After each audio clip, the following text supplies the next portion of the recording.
მანამდე კი სტიქია ამ დროისათვის თბილისში ისევ ძლიერი ქარია გადაუღებლად თოვ სვანეთში წვიმს დასავლეთ საქართველოს უმეტეს რაიონში.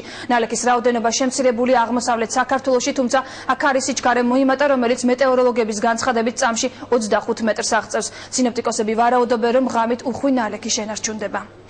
სტიქიამ გადაუარა ღამით აღმოსავლეთ საქართველოს დატბორილია ქარელის რაიონის საგარეჯო გარდაბანი, კასპი, ხაშური, მნიშვნელოვანი ზარალი მიადგა წეროვანის დევნილთა დასახლებას. წვიმის შედეგად აქ ათეულობით სახლი დაიტბორა, დევნილები ბინებიდან პოლიციის დახმარებით გამოვიდნენ. დახოცილია შინაური ფრინველი და ცხოველი, ხელისუფლება მიყენებულ ზარალს ითვლის.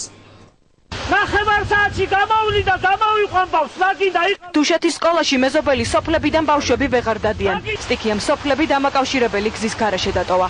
კარიაულთ კარში გადაუღებელი წვიმების და მეწყერის შედეგად სანიაღვრე მილმა წყალი ვეღარ გაატარა და სოფლებს შორის გზის სავალ ნაწილზე ახლა მდინარე ჩამოდის. გარე სამყაროს 3 დასახლება მოსწყდა. გადაადგილება მხოლოდ სატვირთო მანქანითაა შესაძლებელი. ონჩა დაუქმდა. მარით რო იყო სოფელში დამატყოფითოს მანქანაში. არღოში ზოიძარ მოვა განშორმანდზე ვერავა ჯავახეთში მანქანა ვერ ჩავა. ველოდებით წყლის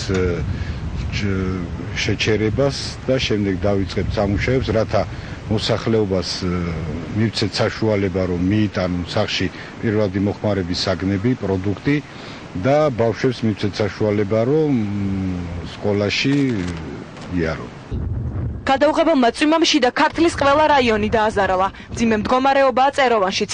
წვიმამ დევნილთა დასახლება დატბორა, რამდენიმე ოჯახს სახლის დატოვება შუაღამისას მოუხდა.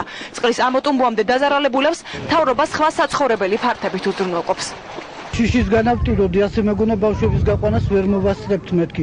მუხლებამდე დატოპავ და მამა იმათი რომ გაეყვანა მანქანამდე და როგორღაც გაესწროთ. ყველა ოჯახი, ასე თქვათ, იქნება უზრუნველყოფილი. ამინდმა გამოიდარა რაც თავარია და გულხელდაკრეფილი არა ვართ. კონფლიქტის ზონასთან ახლოს სტიქიას ებრძოდა სოფელი ქსოვრისიც. ადიდებულმა მდინარე ქსანმა მთლიანად გაანადგურა სასოფლო სამეურნეო ნაკვეთები. დაზიანდა საცხოვრებელი სახლები, დაიხოცა შინაური ფრინველი. გაწმენდითი სამუშაოები მთელი ღამის განმავლობაში მიმდინარეობდა. ვერ გამოდიოდი რომ გამოვსულიყავი და მეშველა რაღაცა ამ წყლისთვის რაღაცა ისეთ შავ დღეში ვიყავით. ირგვლივს უწყალი მოდიოდა ეს სახლი არა ჩანდა წყალში, ისე დღეში ვიყავით. დაიწყება მიღენებული ზარალის დათვლა მოსახლეობისადმი დახმარების გასაწევად. კეხი ჯვარი, სანებელი, ვედრება, ზღუდერი, მოხისი, დვანი და ტეხტიძირი. ძამის ხეობის სოფლები სტიქია მთლიანად დატბორა. ადიდებულმა მდინარემ ახლად რეაბილიტირებული ხიდი წაიღო. მოხისში მდებარე დევნილები დასახლებული 14 კოტეჯი კი წყალმა დაფარა. ვიყარა მოყურელი ყველაფერი ქვილი შუ რაც იყო პროდუქტი შუ გააფუჭა ყველაფერს.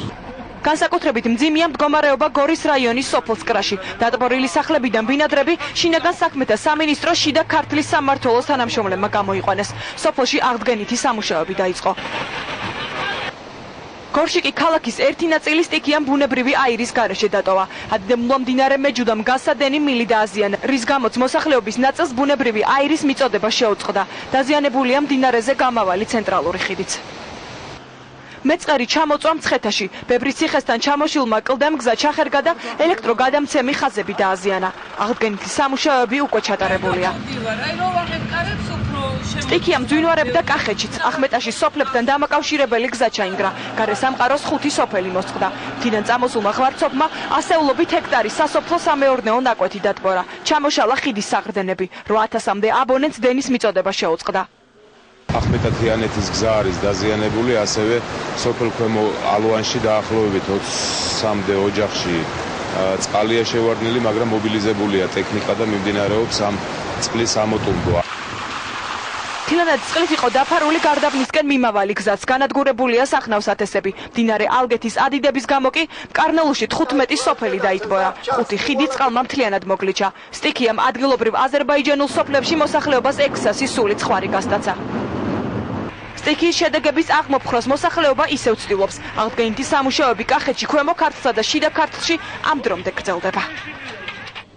სტიქია მოიცვა დასავლეთ საქართველოს, განსაკუთრებით დაზარალდა სვანეთი და რაჭა-მეწყერის საშიშროების გამოვონის რაიონში. ამ დრომდე აღდგენითი სამუშაოების დაწყება ვერ ხერხდება. საგერში კი კლდოვანი ქანები იშლება გადაუღებლად თოვს მესტიაში, სადაც 7 სოფელი გარე სამყაროს არის მოწყვეტილი. თოვლის საფარი 5 მეტრს აღწევს, გაწმენდით სამუშაოებს უამინდობა აფერხებს.